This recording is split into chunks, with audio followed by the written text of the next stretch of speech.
Good evening, everybody. Are we set up online? Yes. Okay. Good evening, everybody. It's a wet night out there, and I know a lot of you have been working all day hard at it. So I open the meeting at the moment. So, do we have any apologies for absence? Yes, Chair. We've received apologies from Councillors Stephen North, Anne Pandy and Russell Roberts. Thank you very much.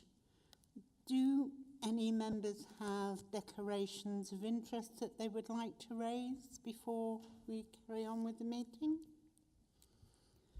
Do we have any notifications to address the meeting? No, Chair. Thank you. Minutes of the meeting held on the 12th of December 2023. Agenda item 4 before you. I hope you've all had a look at those. Would anybody like to propose those as a true record of the meeting? Thank you. And can I have a seconder? Okay, and all those in favour? Those are passed. Agenda item 5, key performance indicators, and Excuse me, Chair. There's on page 11, the minutes from the 23rd of January 2024. Sorry, I've got 2, have I? Okay. Okay, and also the minutes of the meeting of Tuesday the 23rd of January. Yeah, the 12th of December and the 23rd. They're before you on page 11. Again, anybody? Yes. I was going to propose them. Okay. Proposed and seconded and thirded. Seconded by Councillor Paul Marks, as you've done the other ones. Thank you, Richard. And they are also passed. So with that, I move on to agenda item 5. These are the key performance indicator report. And I pass over to Tom for this. Thank you, Chair. So this is the key performance indicator report, the regular report. I'm sorry, for some reason I can't hear you very well. I shall move close to the microphone and try again. How's this? Testing? Yeah. Better? So this is the regular performance report which this committee receives. This covers performance to the end of P8, that's November 2023. It is the edition of the performance report which only contains the monthly indicators, so it doesn't contain workforce data or data which is reported on a quarterly basis, although it does contain some indicators, the education attainment ones in particular, which are only reported annually, and we just received the information, so they're included in this report. There are 56 indicators in total, of which, of the ones that have targets, 57% are exceeding target, 11% are within tolerance of target, and 32% are below the established targets. Across all the performance indicators which have a determined direction of travel, performance has improved for 19, declined for 15, and remained stable for 12. Areas of achievement to highlight include the the performance of the response to highways defects within timescales, which is performing above targets, and the average time taken to re-let council standard void properties is continuing its downwards trend. Areas of concern include a mixed picture on the education attainment KPIs. One has increased, one stayed stable, and the others have decreased very slightly. Thank you, Chair. Happy to support with any questions. Councillor Level. Thank you, Madam Chairman. The executive summary on page 17 doesn't actually tell you very much, but what you just told us, Tom, is excellent and would make an excellent executive summary. To my mind, those sort of points would be better in the executive summary, because then we could actually absorb them in advance, if I may make that suggestion going forward. I personally would find that very helpful. because I then know what to look at. Thank you. Yes, I'm happy to work on bringing that into the report in the future. Thank you. Councillor Hakewell. Thank you, Chair. If we found something in these this data that we felt was important to scrutinise, how would we actually get it to a task and finish group?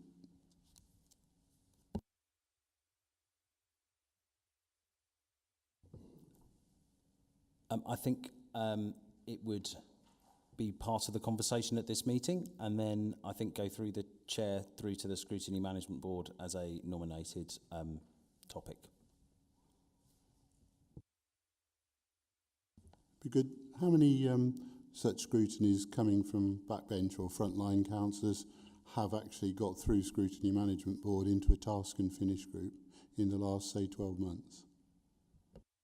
I would have to get somebody to get those figures to you, but I don't believe that any from this, I say any, obviously the first meeting when we had some things that we discussed were taken to the Scrutiny Management Board and fed into the work plan there. Any of those that weren't should have been reported back to us.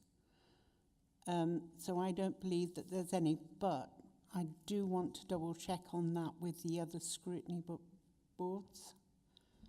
I believe you're right. And I think that's an indictment on scrutiny at the council to have no task and finish groups on anything. I think I'm allowed, well, you're going to... There are still task and finish groups that are going, but none that have come from the next round. So we had established task and finish groups which were moving forward. But I'd like to bring in David Watts, please. Thank you, Chair. I was just going to say if there were particular issues which any members of the committee wanted to discuss, we'd be happy to discuss them. And they didn't get through that criteria to be a task and finish group. Always happy to come to groups. I've been invited and attended both Labour and Conservative groups in the past. I'd be happy to come and talk around any of my particular areas where you would like to do that. If it's not something that's agreed for scrutiny, we like to be open and transparent. So if there is something that I can give you more assurance for my areas, I'd be more than happy to. Thank you. Thanks, David, and thank you, Chair. My point, I think, is still remaining to be made. This council passed a motion on green burial sites, and that was back in November 22. It came to scrutiny, I think, in April, where this committee or one of its manifestations agreed that it would be a task and finish group. As a backbench councillor, not of the main party on this council, I think it is appalling that when the full council voted, when this committee voted for a task and finish group, and that lies behind part of my comment, that we have yet to have a task and finish group. And whilst it may sound a little morose, if that's the right word to say it, green burials are green and they are much more carbon neutral. We have one crematoria in Kettering and another one which is an arm's length company. If we are looking to save money, a task and finish group on green burials, which are proven across the country to reduce our utility costs, and I say a bit morbid, but the utility costs at the crematorium will be significant in terms of what we actually spend. So it's a real invest to save type of project, and we seem to have spent a lot of time on other projects. But the point I still make is that that was one that was obvious that's come through, and we should be running multiple task and finish groups. I know last time I asked you, Chair, said I have to put it on the form and go through the bureaucracy. and I think the Vice Chair said, well, one person can't do that or shouldn't be able to do that. At the end of the day, the survival of North Northamptonshire is going to be on how good the scrutiny is, how we assist those portfolio holders to do their job, and how we look at forward planning. But at this moment, I can't think of the IT, the assets, the Section 106, or any of those task and finish groups actually having reported. Thank you. I will find out, because I know that we have discussed that at Scrutiny Management Board. Councillor Lorman, and then I'll come back to me. Thank you, Chairman. Actually, Councillor Hakewell brought that up in October last year, and I had taken it up with the then chairman of the Scrutiny Management Board, and advising that that Councillor Hakewell felt that it was just being hushed over or just going away, and that I had explained during that meeting also that because we haven't got a policy for it, we can't scrutinise something that hasn't got our policy, and that we couldn't. It basically had to go to an EAP for their advice. They would bring it then back to form the strategy for it, and then we can scrutinise it. And I then picked it up again in November, and I was advised that she had discussed it with Democratic Services as well. It was basically at the meeting in November, it was overlooked, but that it had been added as an Appendix C to the Scrutiny Management Board in late November. I don't know the exact date when we had that meeting. And again, it was explained at the Scrutiny Management Board when it was brought up that it's got to go to an EAP to formulate a strategy. Sorry, Councillor Hakewell. EAP is not, underline, double underline, not scrutiny. And it's not supposed to be. Yeah. An EAP No, is sorry. there is a I think- strategy formation group. I think you're both making my point absolutely beautifully. And anyone on the camera up there who is looking at me and saying, I'm keen on scrutiny, I'm keen on bringing this forward, will be listening to those two comments almost like a scene out of Yes Minister. The point is, nothing has been done, and there are no other task and finish groups coming along. I just need to make that point because there's no point in wasting my breath on things here. But you've made my point. I didn't need to make it, both of you. Thank you. But one thing I will say, Councillor Hakewell, is that you as the proposer should have been informed of what happened, and I think that that needs to be done. And I apologise that it hasn't. So I'm sorry for that, but thank you.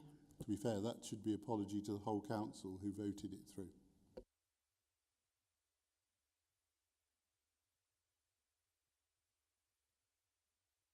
No? I'm okay. You're okay. Anybody else got any questions for Tom?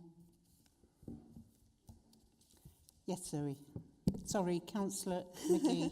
I do apologise. I'll forgive you. It's probably actually more for David, to be honest with you, Chair. Sorry, David. I'm just looking at the percentage of children with 3 or more placements in the previous 12 months.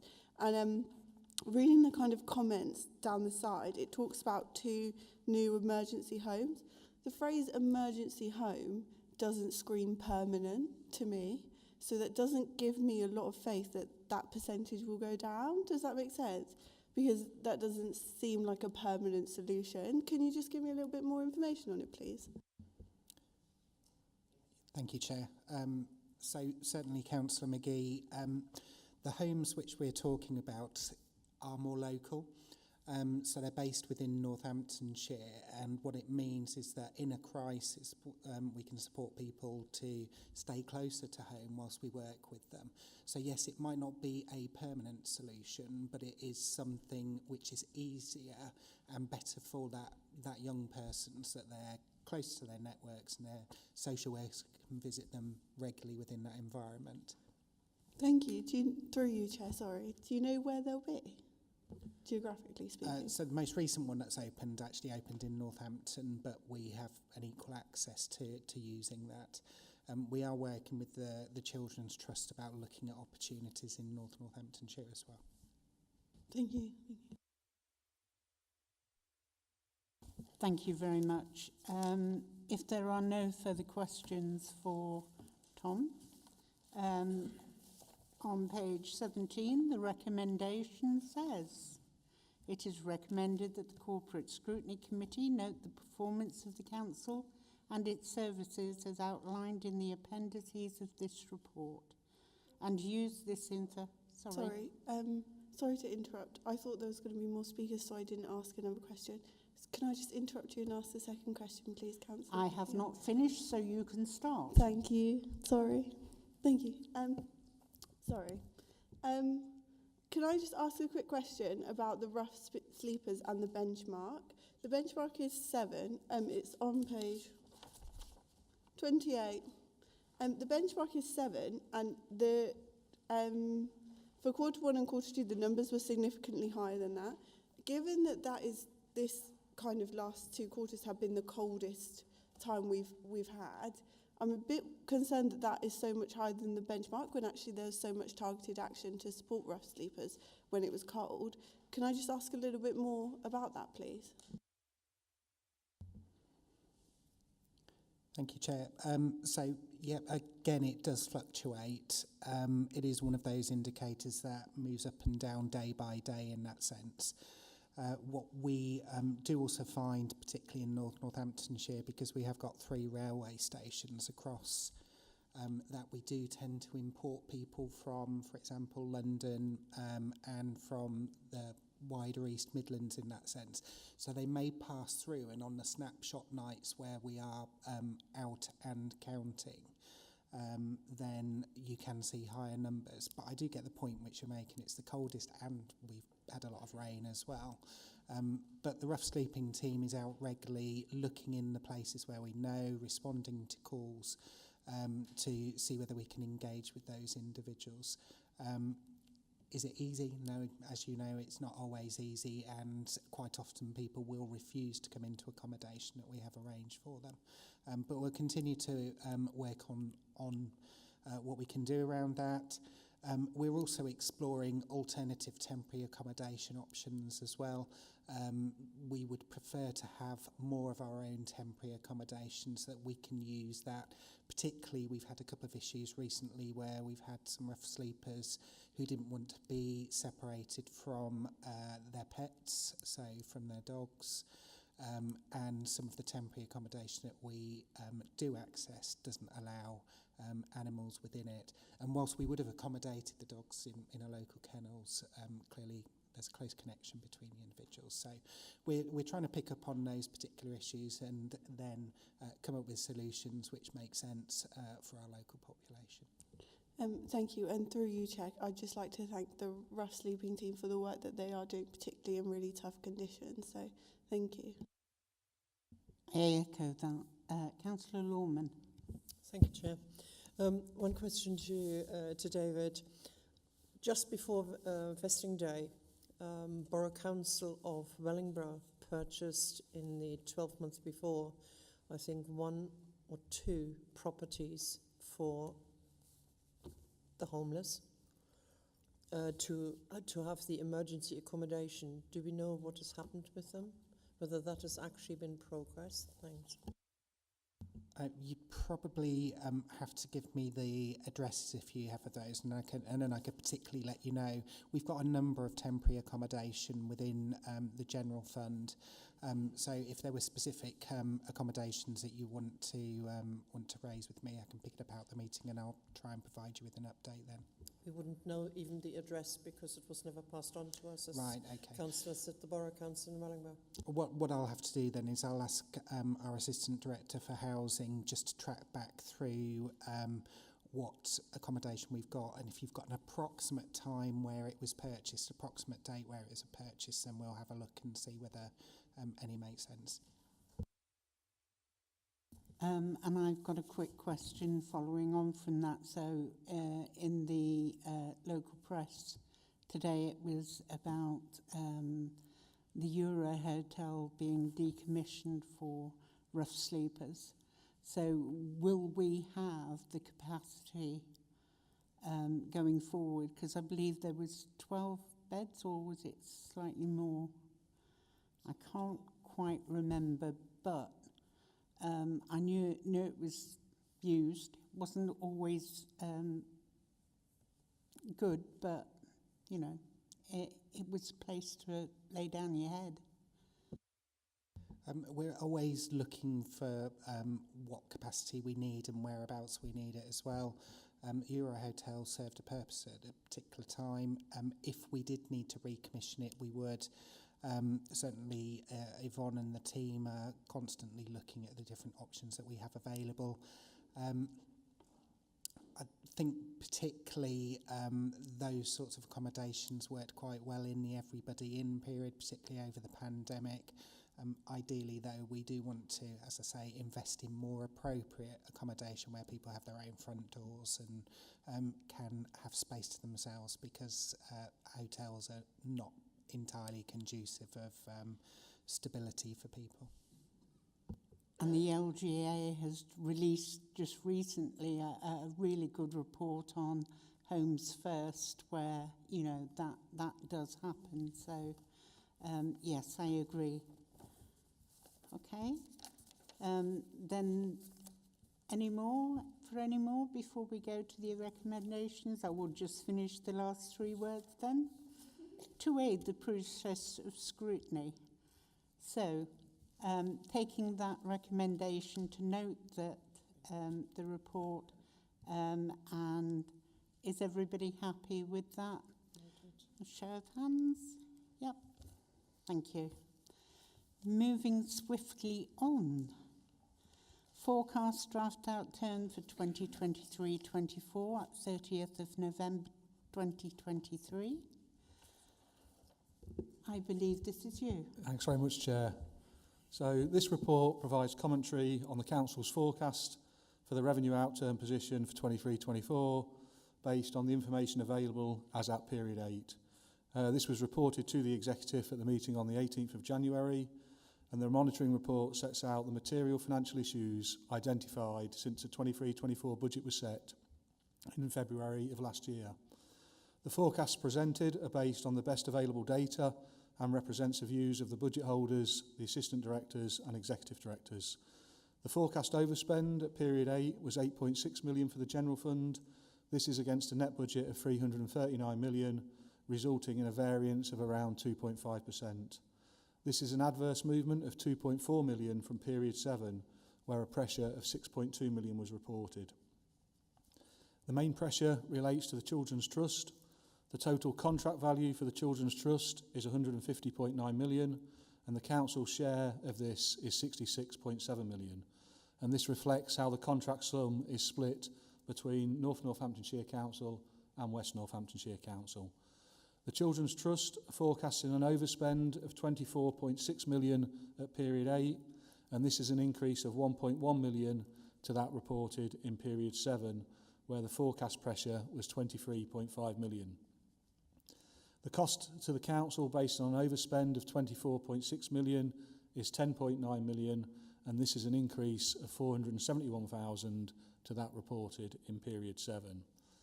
There is a net forecast pressure of 10.5 million across adults. This is an increase of 4.4 million to that reported in period 7. And the service is seeing a significant increase in demand owing to the increase in client numbers. So members will be aware of these particular issues and the changes that were made to the 24-25 draft budget as a result of these pressures. The main savings to offset these pressures comes from additional investment income, where we've got a favourable variance of 5.8 million, and this reflects the increase in the Bank of England's base rate and is based on an average cash balance of just over 175 million at a weighted average return of just over 5%. It's also estimated that the business rates income for 23-24 is 2.7 million above budget, and this has been reflected in the monitoring and results in the resources line increasing from 339 million to 341.7 million. The proposals for the new pay and grading structure were implemented from the 1st of February. The budget reflected the cost for a full year, and savings of 2.1 million have been reflected in the period 8 monitoring, which is equivalent to the costs over a 10-month period. There are further savings of 1.4 million, and this relates to the annual increments that have been charged across the authority, and the cost of this has been absorbed through existing budgets. As such, the increments have been reflected as a saving, and there are also savings of 1.3 million on the employer's pension contributions. The Council's overall outturn forecast for the House and Revenue account, as at period 8, is a forecast overspend of 121,000, and in period 7 we were reporting a forecast overspend of 185,000, and this is against an approved budget of 38.7 million. The details of the movements against budget are set out in the report in section 6. The Council's overall outturn forecast for the DSG, as at period 8, is a forecast overspend of 9.7 million. Reserves of 720,000 have been used to partially mitigate this, leaving a forecast overspend of just over £9 million. Further details of the movements against budget are set out in the report in section 7, and I'm happy to take any questions through you, Chair. Yes, Councillor Marks. Thank you, Madam Chairman. We all know that the children's social care is under the control of the Trust, but adult social care is very much under our control. I believe there are measures in place to try and deal with the costs, the pre-demand-led costs in that area. Would you like to expand on them a little bit more? Yes, David. Thank you, Chair. Thank you, Councillor Marks. We have a number of different savings actions which are in place. We already had just over 3 million of savings built into the medium-term financial plan. Just before Christmas, we met and considered either stretching some of those targets, but also introducing some new activity to try and reduce the expenditure which we have there. We have in the region of £5 million of savings for 24-25 that we anticipate to contribute to bringing some of that demand down. I can run through very quickly what those are. There's a combination of things. Some of them are quite transactional, you'll all know that social care is not free at the point of delivery like the NHS. However, there might be some opportunities for us to increase the amount of client contributions that we can achieve at the point where people move from having reablement to long-term packages of care. We've also implemented a programme of work which is looking at different uses of assistive technology and also reviewing all cases where we currently provide more than one carer at a visit. We call it single-handed care packages. So we aim to reduce down the amount of 2 carer packages that we have. Interestingly, we do have, for example, 3 carer packages, particularly where we have people who have bariatric needs, so are morbidly obese, and in order to carry out some of those manual handling tasks, we have to provide sufficient carers to do that safely. We are also working with our younger adults cohort, so particularly people with learning disabilities. We think there are some more opportunities to progress people onto more independent living, which costs less. We're also reviewing some of our high-cost packages to see whether we can work with particularly the providers. Quite often high costs happen as a result of a point of crisis. And you have to regularly review those in order to go in and reduce those costs down. But usually when a carer gets used to working with that individual, it tends to mean that they don't need as much one-to-one or two-to-one support. We've also, hopefully members will recall that we took on the running of Thackley Green from July of this year. One of our intentions was to work with our health colleagues to increase the bed capacity there, but also share some of the fixed costs of Thackley Green. So we have been running at the full 51 beds open there since January, which is a real positive. We're also taking a higher complexity of people in there. What that means is we've got some direct control over their reablement, and we can work much more closely in supporting people to exit with lower levels of care support. We're also looking at some of transformation of our day services. So we provide daytime services to particularly younger adults, and some of those, the users of those services are entirely funded by the NHS. So we're exploring things like full cost recovery, making sure that every cost of those services are attributed to the organisation which is using them. So not just the NHS as a commissioner, but there are also some other local authorities that use some of our services. We've also commenced a piece of work around transitions, and that's very much working with the Children's Trust. We have some really clear examples of where transitions cases have transferred across at the age of 18. We've had one recently where the weekly cost at the point of transfer was £10,000 per week. Within 3 months, we'd reduced that to £5,000 per week, and we had a clear trajectory to reduce that by another £2,000 per week. So within the period of 6 months, reducing it from 10,000 down to £3,000 per week, which is significant, and there's a number of those cases coming through. So a real focus on transitions. And those are probably the main summaries of the different pieces of work that we're doing, but full year effect for 24-25 in the region of £5 million savings. Through the chair, thank you. Thank you.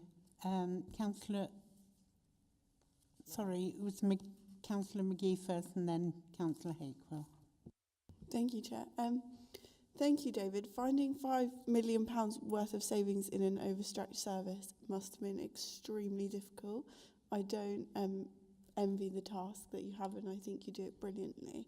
One of the questions that I have is, when you talk about making these savings, how do you know that that doesn't affect the standard of care that's being given? For example, you talked about increasing a client contribution. You can't charge people more money and then reduce the standard of care that they receive. So how do we know that that won't happen? And also, when you talk about reducing a 2-person package to a 1-person, how do the people delivering the care, the kind of, I hate the word workforce, but you know what I mean, those people that are going out and doing that job, how do they feel about that? How is that kind of going down? I don't know how I would feel about being put in that position. Thank you. Thank you, Chair, and thank you for the questions, Councillor McGee. So on the first one around contributions, that's more about for the period of time where people are having reablement, up to a maximum of 6 weeks, they don't have to contribute towards the cost of their care. However, there's a little bit of a lag on some of those cases at the moment where they may have finished their reablement and we are commissioning their long-term care, but they're effectively receiving long-term care. So all that we're doing is bringing that forward and charging at the appropriate time where we can.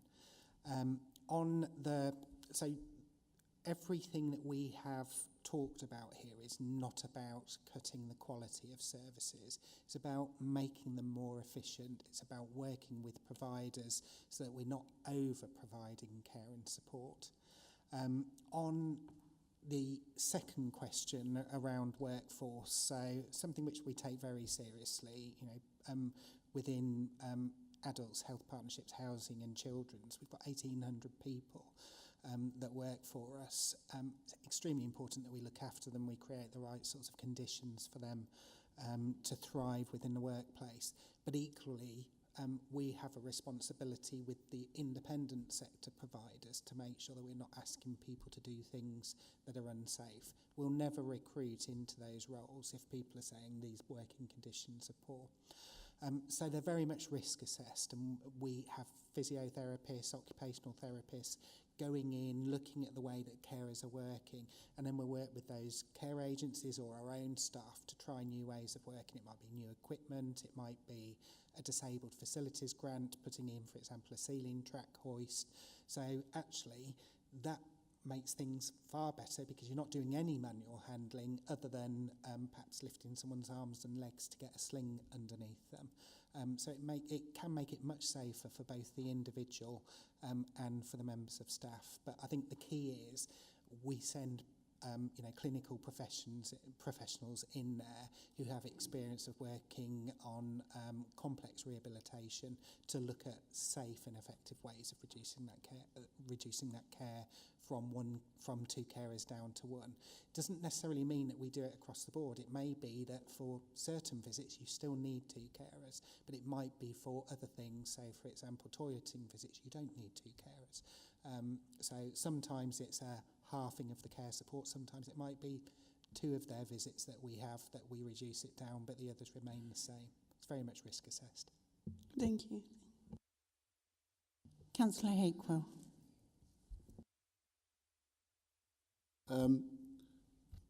First point I would make is when you mentioned the savings on cases, I assume we took over responsibility from Children's. What mechanism is there to go back to Children's and say, hey, this was 10,000 a week, we've done that? How are we helping? Because presumably on the other balance in our Children's overspend is money being spent like that. Thank you, Chair. Thank you, Councillor Hakewell. So, yes, absolutely. You may recall that we've previously talked about putting in place a Transformation and Efficiency Board with the Children's Trust, which has representations from around this table from an officer perspective, where we will scrutinise different proposals and for achieving different elements within there. I think the biggest thing for me is that the main reason those cases cost so much is because they've got to a point of crisis. And we are between a rock and a hard place and have to commission some very difficult or some very complex placements or very intensive placements. So we're really keen to see some of those more preventative proposals being discussed at the Transformation and Efficiency Board. So looking at things like early help, looking at carers support, looking at how we develop our family hub models to wrap around communities and support in that sense.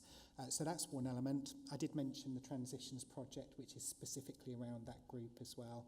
And we are keen to support the Children's Trust with their commissioning activity.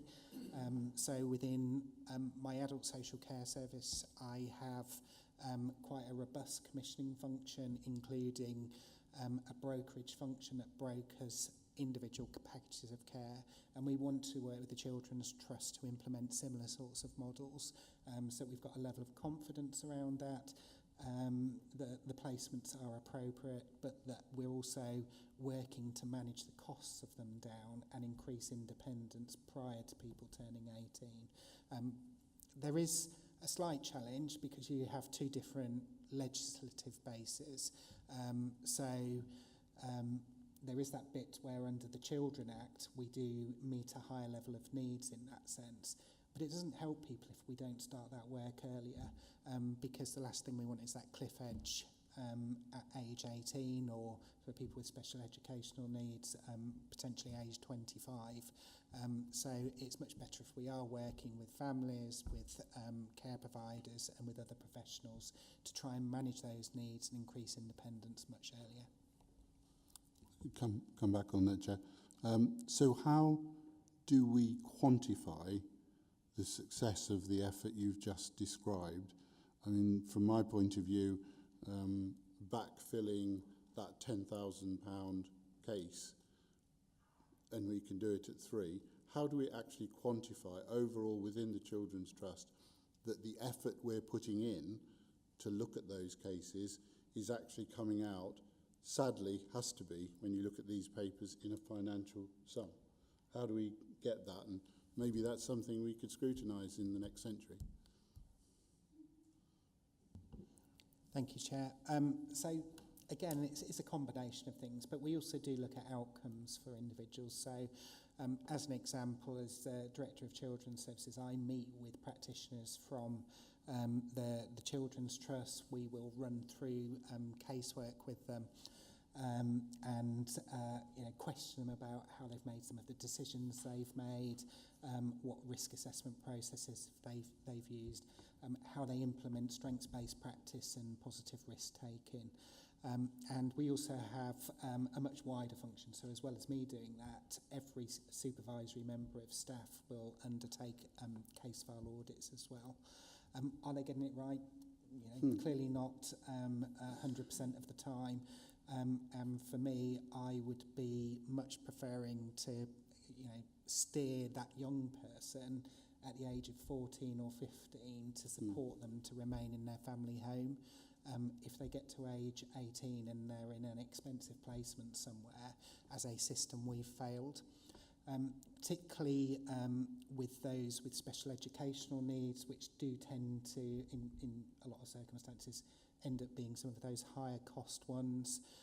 We are looking at refreshing our special educational needs and disabilities accountability board to take a much closer view on where different services are impacting positively on people's lives, but also where changes, for example, are made by the NHS, because it's not just our responsibilities, but we've got something like a 2-year waiting list for speech and language therapy at the moment. 2 years is a really long period of time in a young person's life. So we want to work with the NHS to say, well, how can we enable access much earlier so that some of these complexities which are happening are being dealt with earlier. Similar around things like eating disorders as well. How do we make sure that people are getting that lower level, arm around the shoulder type support in their communities, rather than having to go to what is quite intrusive treatment regimes for people with eating disorders. So for me, it's very much, and this isn't a political statement, a left shift to that preventative side. So, and none of us would say we don't believe that we should invest in anything different. I think the problem is that at the moment that support tends to be commissioned at the very high end, and it almost takes additional funding to pump prime the activity that we want to see happening. And that's what this council did when it committed to a pot of money to enable us to try some of these projects through the Transformation and Efficiency Board. Thank you. Councillor,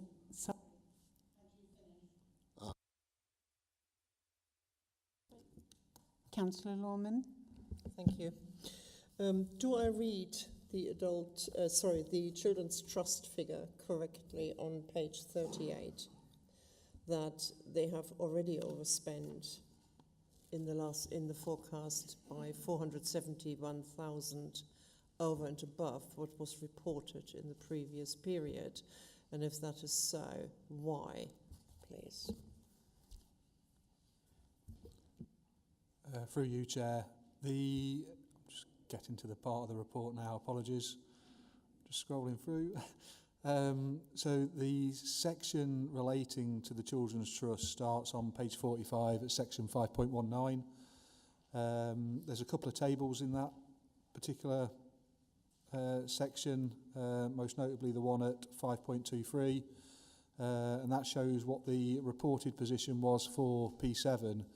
How we present the Children's Trust, we present it in totality, so we can see what the cost is of providing that service over the county as a whole, and then what we look to do is then report what our share of that cost is.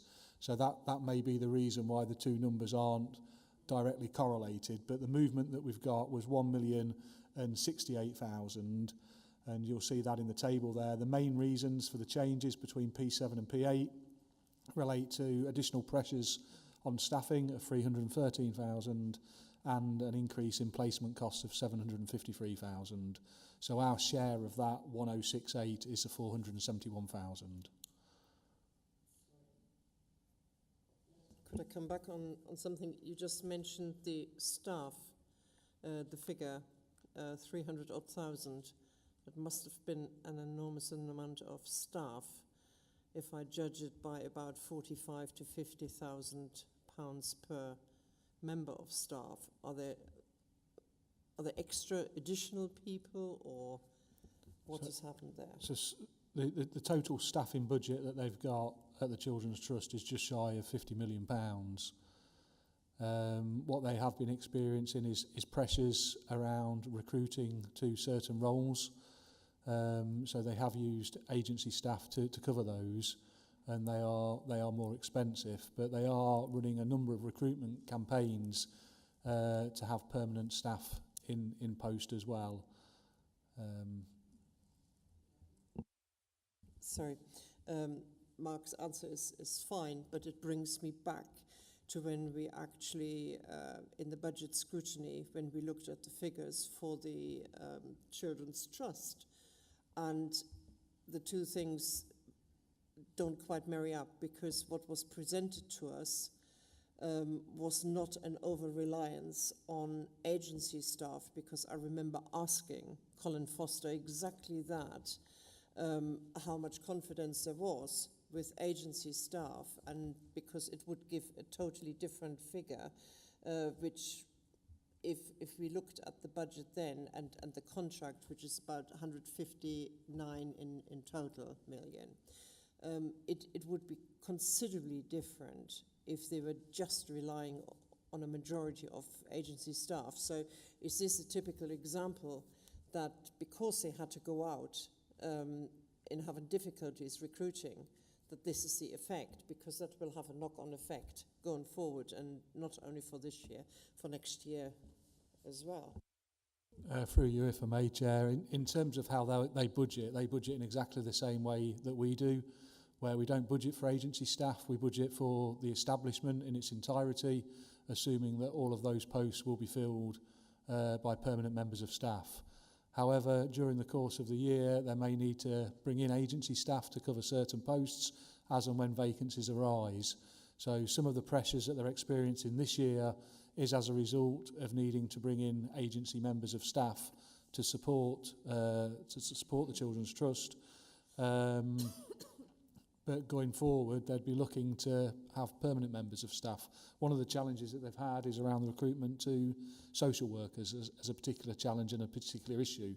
But they are running a number of recruitment campaigns to try to address that, which will remove and reduce the reliance that they have on agency staff going forward. Councillor Lavelle, can I bring in David Watts first and then come back to you, please? Thank you. Thank you, Chair. I appreciate you allowing me to speak on that. So in addition to what Mark has said, just to give the panel some level of assurance. So when we had the focused visit, so the ILACS focused visit in November, it was recognised the work that had been achieved in reducing our reliance on agency staff. I've met with colleagues from the DFE recently, so I meet with their regional representatives monthly, and they regularly comment on how our agency usage is lower than in other areas. I know it doesn't feel like it, but it is in that sense. I think the other bit which, if the Trust were here, what they would say is, at the moment, there is an element of risk averseness within partner organisations, referring cases in. So we do have a couple of additional teams at the moment which are being funded to manage some of that risk in the front door. Once we get that early help offer right, that should then reduce down the need to carry out statutory assessments and then reduce our reliance on agency staff in that sense. Councillor Level. Thank you, Madam Chairman. The executive summary. I would like to echo the remarks I made earlier about the performance indicators.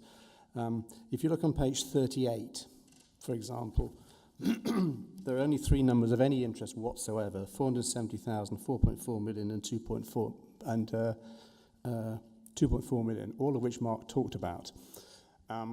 I would have thought that in an executive summary, those key numbers would be useful to be actually highlighted and discussed. I know they're discussed further on in the report, but as the discussion that just took place between Mark and Councillor Lorman has demonstrated, it can get buried in the report. I mean, I found the table on page 47. I knew the answer to the question before you asked it, but to a non-accountant, that's not necessarily obvious. So I just wonder whether some more information, some more detail of the key points in the executive summary would be useful, not just for us, but also for the executive, because I understand this is where this report starts out at. I just think that would be helpful for the non-accountants in the who are reading it. Yes. Thanks, Chair. We'll take those comments away and look to get those addressed. Thank you very much.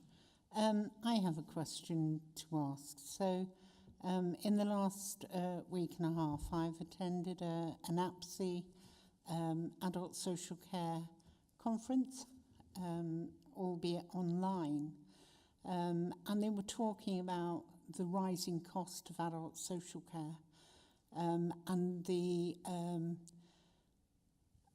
almost conglomerate of organisations, usually outside of Britain, seeing us as an easy target for coming in and undercutting services and you know, there are some big, was told that there's some big 4 groups that are targeting contracts for adult social care. One of those, off the top of my head, is the One Group. And they were talking about the over-reliance on adult social care placements and the prudency of providing some of our own. And I know that that's not part of this report. Just can we have something back on that at another date? And I won't put you on the spot right this minute now, but could we have something on that and what are risks going forward on that adult social care model marketing going on in the background? Any other questions for Councillor Hakewill? I was just thinking there, Chair, you could ask for a task and finish group. It seems you're allowed to ask, others aren't. I asked for a briefing on that, and then we will decide. Thank you. Sorry, I can't help but make those points after all these years. Ultimately, we're asking our officers who furnish the information to the executive and leader. It'd be really helpful, as Councillor Bundy is here and seemed sensitive to my disappearance last week, just to give us an outline of how he, as the executive portfolio holder for finance, keeps his 9 colleagues in trim, and how day to day when we're not meeting, you're scrutinising some of these budgets during time. That would be really useful. And there's another question after that. I will let you answer that quickly if you would like to, Councillor Bundy. How long have you got? What I would say is that the the budget is not a budget that is just owned by the finance department. The budget is owned by every single member of this council, and that isn't just members, and that isn't just officers, but it's collectively both. As far as what we do is we've imposed from day one that we report or there's a monitoring of the finances on a month-by-month basis. So we have as much information as swiftly as possible. Officers actually monitor that information probably on a day-to-day basis. But that gives us a steer as to where the budget is and whether or not we're adhering to the budget. And quite honestly, we have pressures from the demand-led services, but I would also say to you that the other services are performing very, very well and should be commended. Sorry, Chair, I was really, well, I remember as a county councillor having Councillor Bunday looking over the fence and smiling at our difficulties there. What I really was hoping for was, does the executive meet on a monthly basis and drill down through these budgets when we're not, as a scrutiny committee, doing that? Because the buck stops with the political leadership, not our officers. As an executive, we meet weekly and we discuss all aspects of the council on a weekly basis. On top of that, we also meet monthly before, 2 weeks before the executive, so that we can actually then drill down through the finances and other reports, because as you can see, we have quite an extensive executive agenda. So all the way through, we are trying our best to keep on top of what is going on in this council, financially and in other areas as well. So thank you, Chair. That finishes that line, and people can make their minds up on that one. Thank you, Page Councillor 62. Haythorpe. Can you please stick with the... Page 62. Thank you. 1 at the bottom. What we see there is a saving of 1.736 million is forecast for employees. We can read it, but those who are watching can't read that necessarily.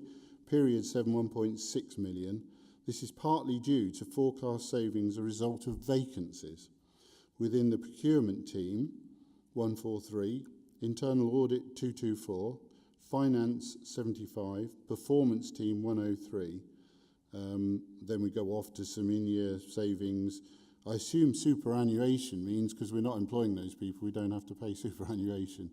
Okay, so it's not a saving in a way of transformation.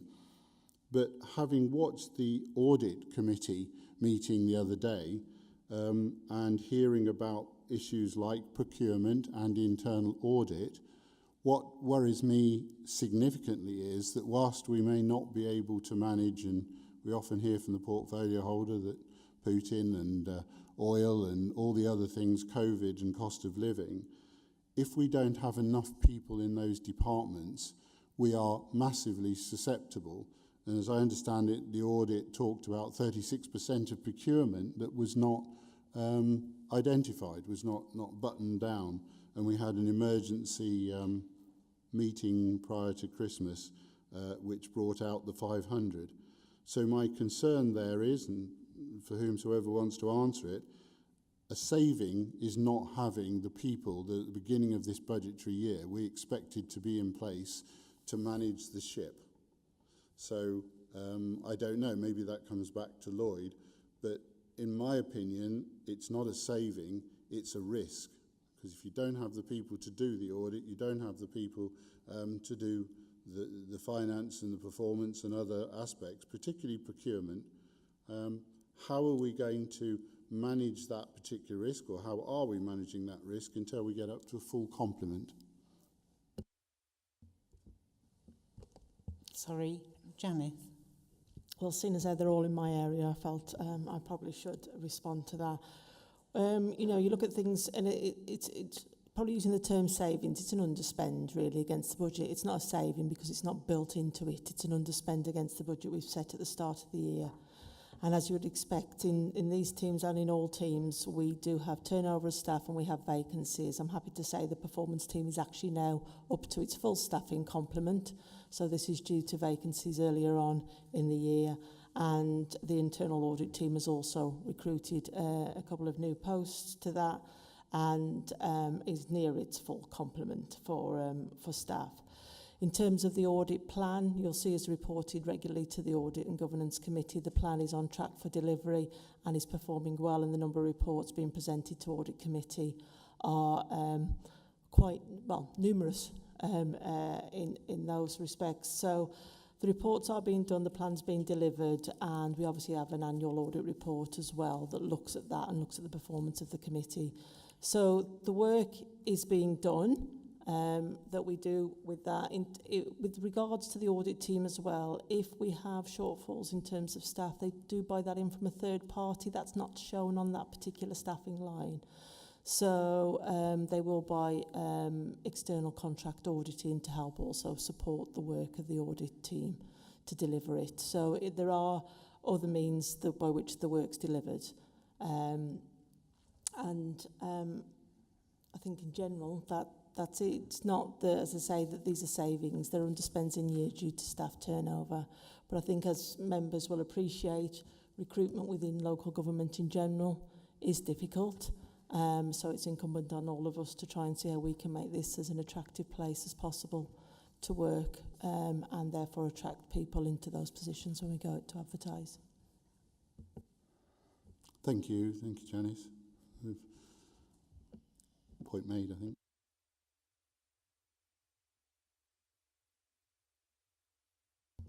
Thank you. The dedicated schools grant, the table on page 72 shows a variance of just over 9 million. Forgive me, I don't really understand this. Is that actually a liability of the council? I'll answer that if you don't mind, Chair, then. Ultimately, it is potentially. The reason I have to say it in that respect is that for a number of years we've had a statutory override from government in that the deficits will roll forward with a view to local authorities looking at opportunities in order to reduce that deficit. So it's been a rolling balance. We've been very good up to now as an authority in relation to the level of deficit that we have on the DSG compared to other local authorities across the country. But ultimately, looking at the impact we've seen with education, health and care plans, in particular in the high needs block, that's where we're seeing our pressure starting to come now. We've had additional support through the Schools Forum, and indeed this year they've agreed for 24-25 an additional 0.5% contribution from the schools block into the high needs block to help with it going forward. But that's part of what we need to look at a recovery plan going forward to do that. And that may mean ultimately that we do ask for further contributions, but at the moment we're looking at other opportunities to be able to reduce that. If the statutory override is removed from government, then it will fall against the local authority's position, i.e. so it will be a hit on every local authority's reserves. If that statutory override is removed, that will cause extreme concern across the country if that statutory override is removed on the DSG. It doesn't take away the need to address it, but that is the reason that at the moment it is not impacting. And that would be an excellent thing which we could have included in the executive summary. Indeed. Councillor McGee. Thank you, Chair. Through you, Chair, I'd like to ask the portfolio holder, perhaps, what is the danger of that statutory override being taken or reduced? Is that going to happen? Could it happen? If it does, what are the consequences? And you as the portfolio holder, how do you think you would manage that? I ask you this question, Councillor Bunday, because in the last budget meeting, not nearly a year ago, I called the budget and called the meeting unimaginative and uncollaborative. Your response to that was Councillor McGee is naive. So I'd like to see what your response to this very dangerous proposition that our council could end up in is, please. Sorry, are you talking about the DSG? Yeah, that's exactly what. It's, well, I think Janice has explained it quite well. We are concerned. It's something that we're not comfortable with. It's the high needs block which has created the deficit. We have a certain amount of money from central government a year, which contributes towards the educational needs of this authority. At the moment, there is not enough money going into the high needs block to cover it, and as Janice said, at the moment, that's a situation of what government are saying we can do. Now, we do have money in reserves, and money that we have in reserves is there for any unexpected pressures, any unexpected shocks, which this would be. What I would say, and what I continually say to everybody throughout the whole of the council, is that when a reserve is a one-off, so once you've spent it, it's gone. So I do actually say to people on a regular basis, if a reserve is spent, you should have an exit strategy, and you should also have a way of replenishing that reserve going forward. And that's the situation we're in. But as Janice quite rightly says, that if the government turn around and say, right, okay, you've got to cover that overspend, then there will be many councils up and down this country which will be in a far worse situation than us. So, although that is probably not always the right thing to say, I would say that that actually does give us some form of comfort, because there'd be a lot of people or a lot of authorities that'd be in a far worse situation than we would be. But we have got reserves to cover eventualities and to smooth that and to mitigate the situation. That is why we keep prudent reserves. So what is the likelihood of that occurring then, from your perspective? I would suggest at the moment very slim, but going forward that could change. Sorry, Chair, probably just add a little bit to that. I mean, the statutory override has been extended for a number of years. Each time it's been extended. The current one is up until March 2026. I actually do mention it as a risk within the Section 25 report for the CFO, because I do recognise it as a risk for the local authority. And in there it does talk about the mitigations available. I mean, you know, it's probably leading into what Councillor Bunday says there is about the lobbying of the sector, and it's come through strong, certainly from the County Councils network about that. We're also working at the moment with the Education Skills and Funding Agency to look at ways of reducing the deficit on that. And that there's a mechanism called the safety valve mechanism, and therefore it looks at opportunities where we can address some of this. But it's quite an arduous process to go through, but it is probably one that we will need to look about whether we do implement the safety valve, and we are in discussions with the ESFA about that. We're also, as I mentioned earlier, working with the Schools Forum to consider the potential transfers that can happen from the schools block to support it. But ultimately, the other mitigation is that it's underwritten from the council's reserves. But that does mean we have to make sure there's enough reserves being held somewhere that meets this potential risk. But obviously, we want to minimise that risk as much as possible, and those are some of the steps that we're currently taking to help do that. Thank you. So do you have a dedicated reserves pot for this emergency, or would it just come from like a general reserve? We do have reserves. We've got reserves in terms of smoothing reserves, which will help balance some of those risks that occurred across years if we need to do that, where we're looking at an opportunity to be able to do that. And we've also got the general fund reserve that's unearmarked, which is 24.2 million. Thank you. David. Thank you, Chair. In addition to what Councillor Bundy has said and Janice has said, I think the key bit, which Janice has already referenced, is that recovery plan that we need to develop and work with colleagues in government to understand how we can deliver that. That's not going to be a one-year recovery. It's going to be a multi-year where we would look at delivering against that. A couple of the other bits which we are doing, so we have got an expression of interest in with government around a alternative provision unit which enables us to manage costs better in that sense. We are working with all of our mainstream schools about how we can potentially increase the special needs support within mainstream schools. Because again, that's a very cost-effective way, but has the least disturbance on the young person if we can support them to stay within those settings as well.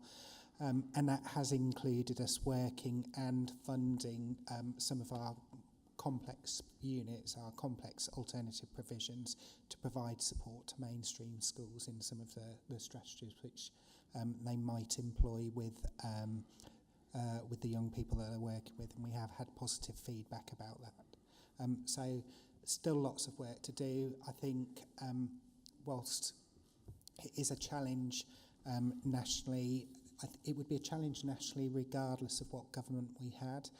There's been such a huge spike in the number of referrals, awareness, but also of the impact over the last few years of the things that have hit our communities in that sense. We're seeing a much greater degree of adolescent mental health challenges, and we have to support that in schools. We have to try and minimise the impact of that so that our young people don't get affected at such a formative point in their life. I concur that is so important, because once a young person enters that position of an alternative provision or high needs help, not only does it cost us more money at the point of crisis that you were talking about earlier, but that young person is also actually far more likely to end up in a secure unit and far more likely to end up in prison. So that has massive, massive financial consequences. So getting this part right is extremely important. Thank you. I just am a little tired of other people in a worse situation than we are. We're here, we should be tackling these problems. If you've just come off the Titanic, to look back and say the people sitting there are in a worse position than we are in the lifeboat, it may be a factor, and in terms of recruitment and everything else, and this was not David's, this was the portfolio holder who regularly says this. The point is, we are here today, tonight, to look at things, to scrutinise, to try and find ways to be more active and able to reduce those overspends than others. But just saying we're not in such a bad situation as someone else... That wasn't the case, Councillor Hakewill. Yes, Janice, it was exactly the case. Janice explained to you No, it wasn't what Janice, the it was a mitigations- portfolio holder. Be very sure here. I recognise our officers have a line and their professional stuff to give to us, and they do it. But the portfolio holder made the point that others are worse off. Doesn't affect our residents in that way, and we have to be brighter, smarter, quicker and more deft of foot politically as well as managerially. Thank you. You'd like to come back? Chair, I too do not like the concept of comparing ourselves to other people, which happens in absolutely everything, whether it be comparing why it costs us so much to actually contract out and anything else. But what you asked, the question that I was asked was, how do I assess the risk? And when you assess the risk, what you actually have to do is you actually have to look at the global situation. And if you're in a situation where we have got a £9 million overspend on the high needs block, but we recognise that there are lots and lots and lots of other authorities who have got far greater issues than we have, then we are in a situation where the risk of government changing their mind and saying, right, you've got to now use reserves to do that, the risk is less because the government is not going to be so inclined to do that because of the situation. Now, taking that out of the equation, what I did say to you was something that was pertinent to just this authority, and that is that every time we spend any of our reserves, and whatever that reserves is, there's got to be an exit strategy for this council, nowhere else, and that exit strategy has got to be one that gives us the wherewithal to replenish that reserve. Now, that's what I said. So there's two different things. One is assessing the risk, and when you assess a risk, you have to actually look at what's around you. And the other one is, what are we going to do about it? And I do take exception to you not understanding that, because you've been a councillor for far longer than I have. And it's about time that you actually realised that and actually started stopping throwing bombs and grenades around. Through you, Chair, Councillor Hakewell was just asking a question, and when you assess the risk, Councillor Bunday, you also have to look at the impact on our residents, which is exactly what Councillor Hakewell was trying to say. Am I on a different planet to the rest of you? Me and Jim must be on our own planet, understanding normality, and the rest of... I'm sorry.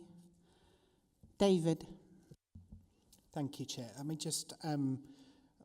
I understand both perspectives in that sense. What I would say is it's hugely important for my workforce, particularly those that are working in the area of DSGs, for them to understand the context which is going on nationally. Within our performance report, we have a column that says benchmark. So, again, it is something that we do use. We do look at other authorities around the country in order to measure how well we think we're performing. But certainly for the morale of a workforce, if we just took a line of saying it's not good enough, which it isn't good enough, we all accept it's not good enough, that we're overspending or we're not in the best position that we possibly can be. But I want to take those 200 or 300 staff on that journey and recognise that actually we aren't in as bad a position despite where we started from. We had a discussion at Audit and Governance Committee yesterday where there was recognition that actually you aren't in as poor a place in comparison to other authorities that are established, that have been around for 20, 30 years and have all of that experience built into it. So for the morale of our workforce, it's really important that we can point to some of the positives, albeit it's less of a worse thing, if that makes sense. Councillor McGee. Thank you, David. Thank you, Janice. Thank you, Councillor Bunday. But through you, Chair, my challenge wasn't actually with the officers. I think the answers that you've given today have been extremely comprehensive and helpful.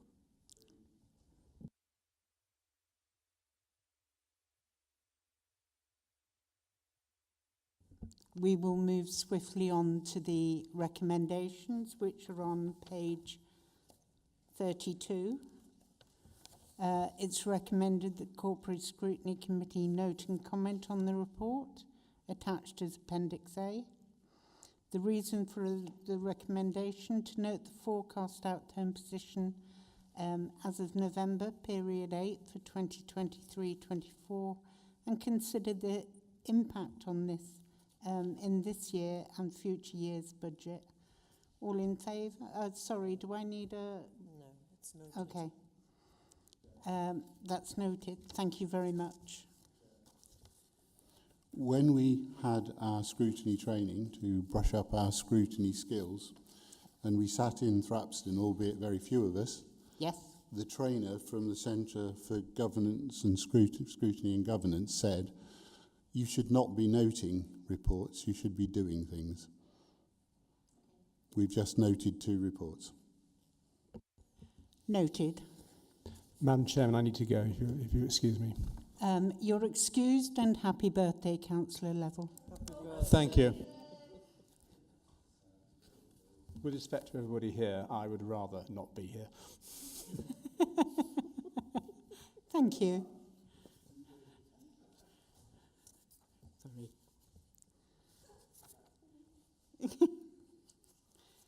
Moving on, sorry, I've got to find the page now. 81? Pardon? 81? 81? After this. Sorry. 81, please. Doesn't help when your hands don't work.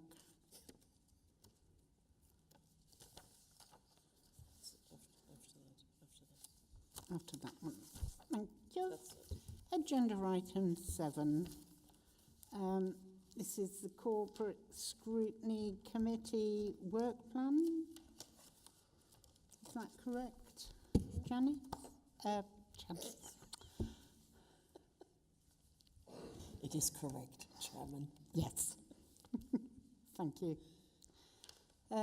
Corporate scrutiny, you've got the work plan in front of you.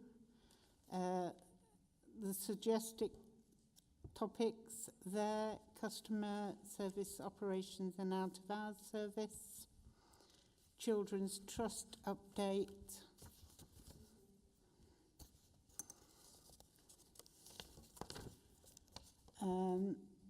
annual review of performance management framework and key performance indicators. Performance indicators, and I know that some of these reports will be coming back. So for June, detailed scrutiny items, agency opus figures, and some of these will be task and finish groups. Councillor Hakewill.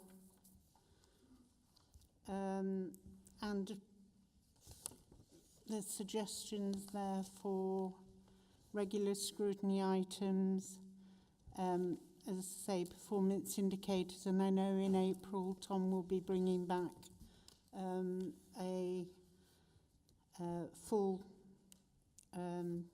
suite of KPIs and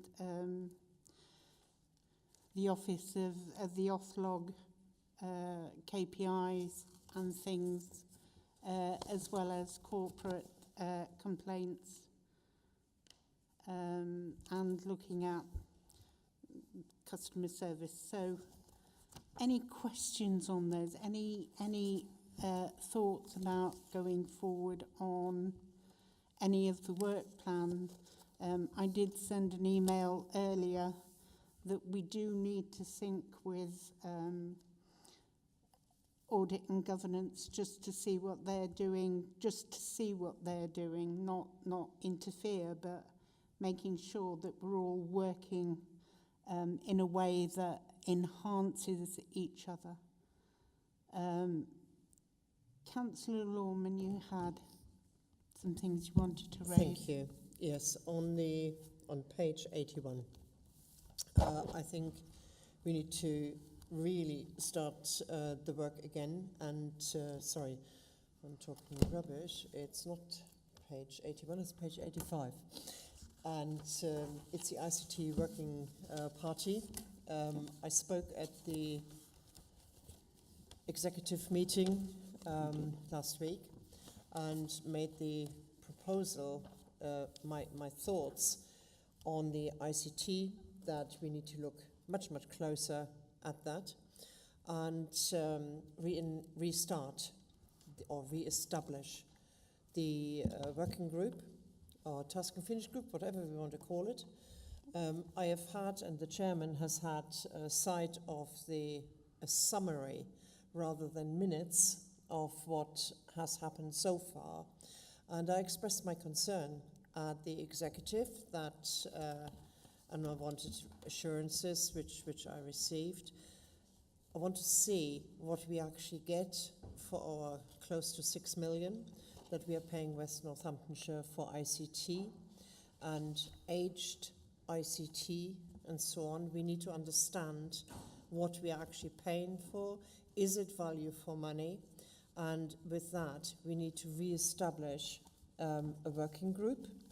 And I would suggest, Madam Chairman, that the working group, we have got some experts outside our own corporate scrutiny committee who have worked on networks and so on, and who have got that understanding to re-establish that place. And I would hope that the colleagues would support that, because from what I have seen in the brief summaries, I had expected minutes of previous meetings that the previous working group, what they've actually established and decided, because you couldn't sort of move forward with something you hadn't put down. There was no action plan or anything, and it really we need to understand, and possibly in time to come, perhaps as part of the transformation and disaggregation, go our own way. But to start with, we need to understand what we are actually paying for. Is it value for money? Yeah. Councillor Marks. Thank you, Madam Chairman. I would support Councillor Lawman's suggestion very strongly, but I'd also support the supplementary there, which it requires people who have knowledge of this area. For example, I would be completely useless on such a body. So you actually do need people who actually understand this, because we know from national government and from various other agencies and departments that these things can become black holes in terms of finance and effectiveness very quickly.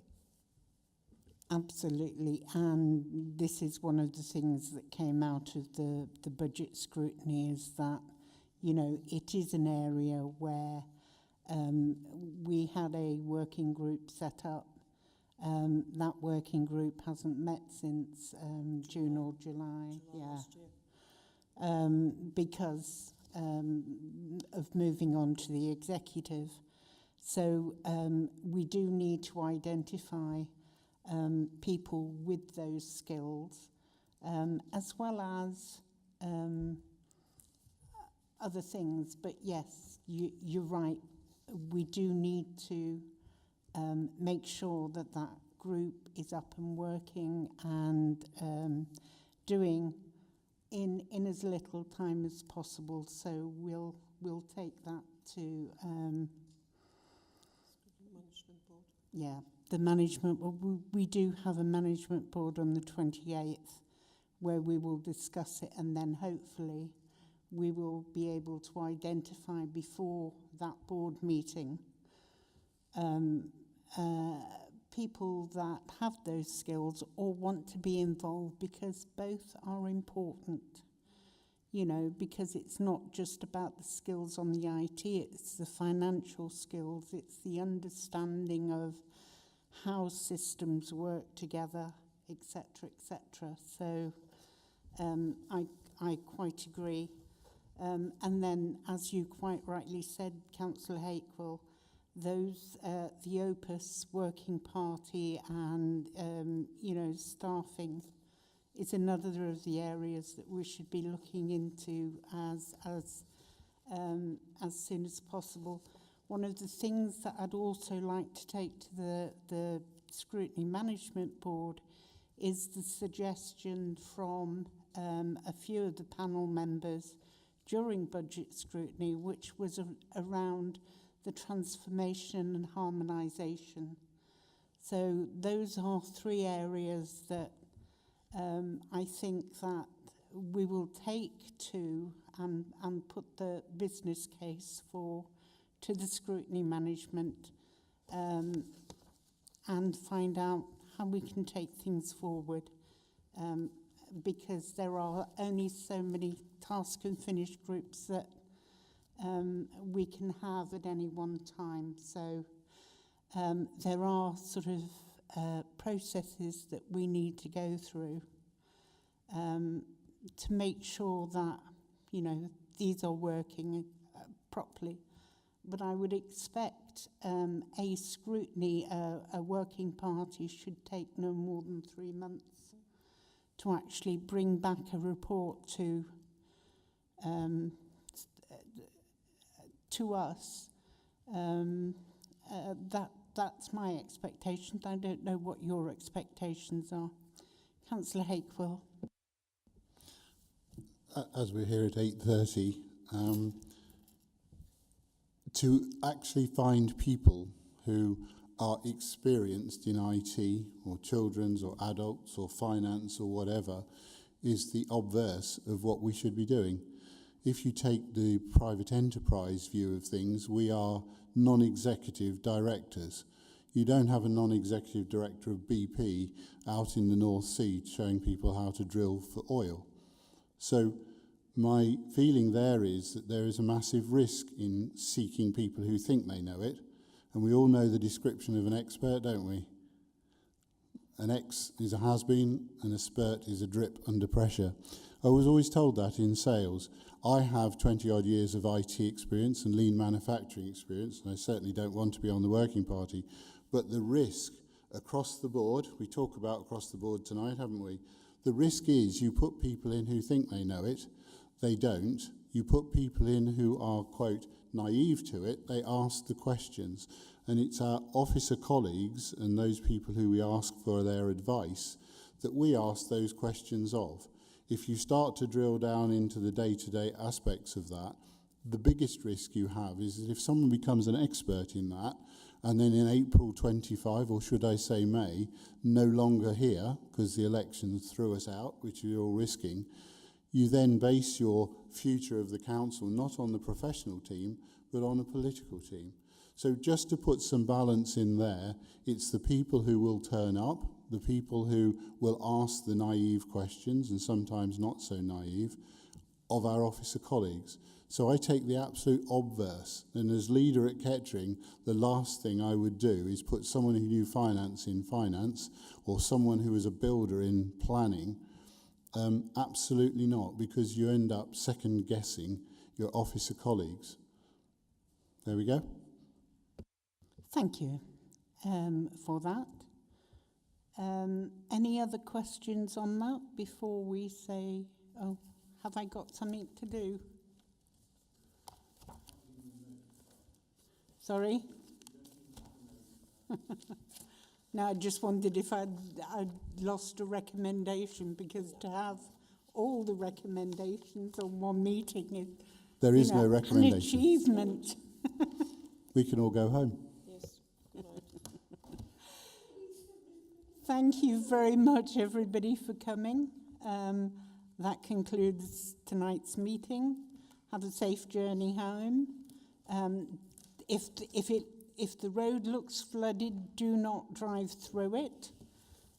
Keep your phones